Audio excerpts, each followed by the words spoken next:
A queda do Império Romano, uma história de poder e declínio. Durante muitos séculos, Roma foi sinônimo de poder.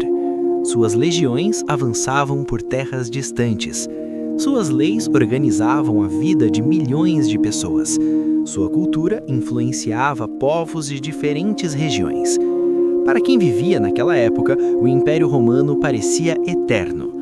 Mas a história mostrou que nenhuma civilização é invencível. A queda do Império Romano não aconteceu de repente. Ela foi lenta, silenciosa e marcada por uma série de crises. No auge de sua força, por volta do século II d.C., Roma dominava grande parte da Europa, o norte da África e regiões do Oriente Médio. As estradas romanas ligavam cidades distantes. O comércio era intenso. O Império vivia um período de relativa paz, conhecido como Pax Romana. Porém, por trás dessa aparência de estabilidade, problemas graves começavam a surgir.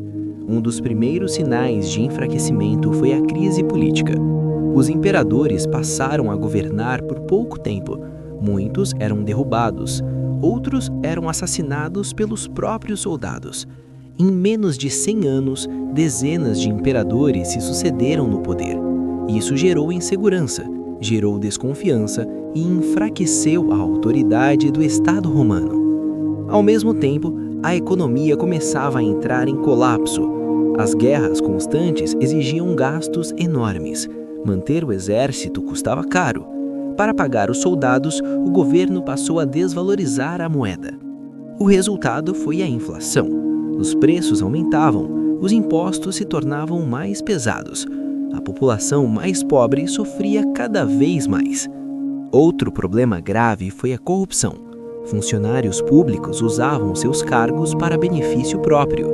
As leis deixavam de ser respeitadas. O Estado se tornava lento e ineficiente. Enquanto Roma enfrentava crises internas, ameaças externas cresciam. Diversos povos, conhecidos pelos romanos como bárbaros, pressionavam as fronteiras do império. Entre eles estavam os visigodos, os vândalos e os hunos. Muitos desses povos não buscavam apenas conquistar terras.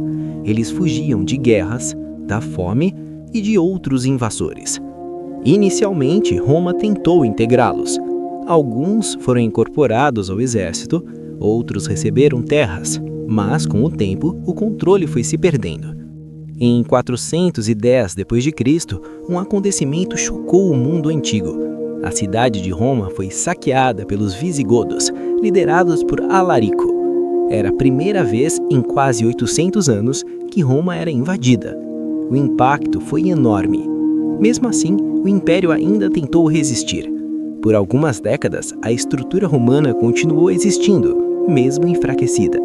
Até que em 476 d.C. ocorreu o evento simbólico da queda. O último imperador romano do Ocidente, Rômulo Augustulo, foi deposto por Odoacro, um líder bárbaro. Esse momento é tradicionalmente considerado o fim do Império Romano do Ocidente. Mas a história não termina ali. O Império Romano do Oriente, conhecido como Império Bizantino, continuou existindo por quase 1000 anos, com capital em Constantinopla. Já o Ocidente entrou em um período de profundas transformações, que mais tarde ficaria conhecido como Idade Média. A queda do Império Romano não significou o fim da civilização. Muitas heranças romanas permaneceram vivas: o direito, a língua latina, a arquitetura e diversas tradições culturais. Estudar a queda de Roma é compreender como grandes impérios podem ruir quando crises internas se somam a pressões externas. É uma lição histórica sobre poder, fragilidade e transformação.